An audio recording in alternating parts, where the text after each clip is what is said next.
Everyone, তো অনেক দিন পর আবার নিউ ব্লগ নিয়ে চলে এলাম। ভিডিওটাই ফেব্রুয়ারি মাসেরই কয়েকদিন আগে।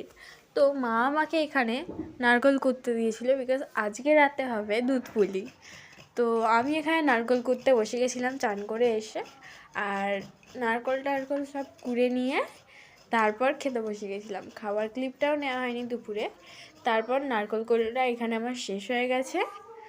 আর তারপর সন্ধ্যাবেলা মা যখন করছিল দুধ পুলিটা, আমার তখন কোনো ক্লিপ নেওয়া হয়নি। হয়ে যাওয়ার পর আমি একটু টেস্ট করে পড়তে চলে গেছিলাম।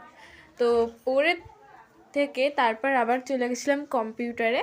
তো ম্যাম আমাদেরকে যা কাজ, মানে আমাকে যা কাজ করতে দিয়েছিলো আমার হয়ে গেছে, আর বাকিদেরও যাদের হয়ে গেছে তারা সব ইয়ার্কি মারছে। আর তারপর আবার ওখান থেকে আমার ছুটি হয়ে যাওয়ার পর বাড়ি এসে দুধ পুলি খেয়ে নিয়েছিলাম। সেইটার ক্লিপও আমার নেওয়া হয়নি। তো তার পরের দিন আমি চলে গেছিলাম মামার বাড়িতে, আর মামার বাড়িতে দুধ পুলি দিতে গেছিলাম। ওখানে আমার ভাই আমাকে জিলিপি দিতে এসেছিলো। আর তারপর জিলিপি খেয়ে জল খেয়ে আমি আবার বাড়ি চলে এলাম। তো দেখা হবে নেক্সট পার্টে। ততক্ষণ তোমরা সবাই ভালো থেকো, সুস্থ থেকো, আর লাইক করতে ভুলো না, সাবস্ক্রাইব করে দিও নিউ হলে। তো দেখা হবে নেক্সট পার্টে। বাই।